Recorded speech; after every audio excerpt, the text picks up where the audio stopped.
na mga bossing ko, dinadayo na tayo. Ito yung pangalawang kinabitan natin ngayon. OPM Air Hager. Dito naman sa Honda Click na to mga boss, kakabitan natin ng K-Bin Click. Sila bossing naman, miscore sa atin ng ORBR stainless tip na pang salty.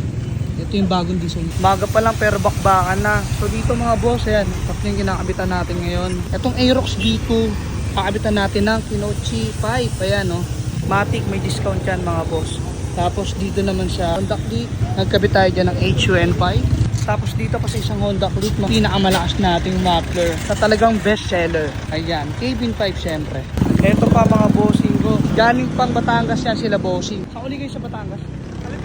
Ayun, thank you so much sa pagdayo bossing. So ayan, kakabitan natin to ng MBR1 doon na sa harap ng bodega. Pag umaga nga pala dito tayo nagkakabit sa gilid dahil sobrang init sa harapan ng shop doon kasi nakatutok yung araw. Paparinig ko na sa inyo yung tunog netong Kinochi 5.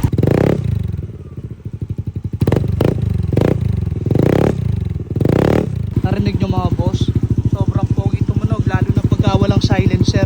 After ng bakbaan sa pipe, eto, nagkakabit naman tayo dito mga bossing ng OEM Air Hager at version 1 ang napili ni bossing. Meron na yung kasamang tank sa cover.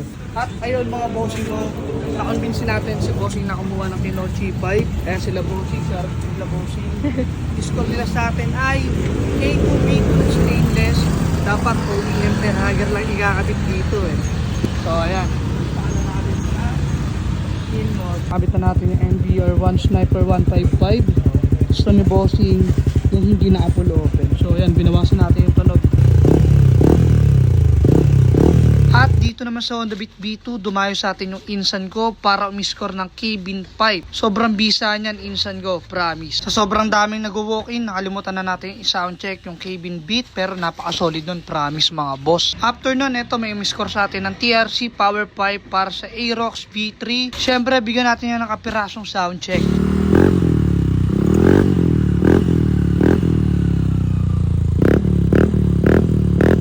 Ayun, palsi sila bossing. Thank you boss. Galing pa Batangas.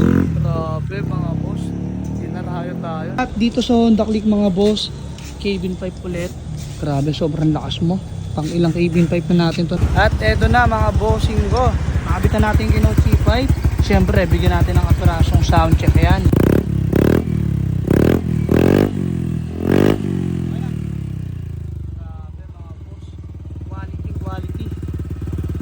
Napakaganda pa ng tindigan niya, no? So ayan, sa mga gustong umiscore ng Kinochi, alam nyo na marami tayong stocks dito sa shop. Eto pa mga bossing ko, nag-aabit naman tayo sa Honda Click ng RCB CP600 na color blue. Ayan.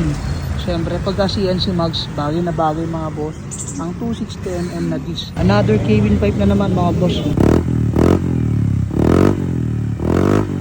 Grabeng bakbakan to mga boss. Napakalupit ng last day sale natin ngayon. Talaga naman sobrang daming umiscore ngayon. Yung tipong kakatapos mo lang magkabit, pag tayo mo may kaabitan na naman ulit hanggang ikay mangawit at mag-amoy ang head. Okay, tama ng kaka-edit to. Sobrang dami ko ng bossing na naghihintay sa labas. Kailangan na natin bumira. Let's go!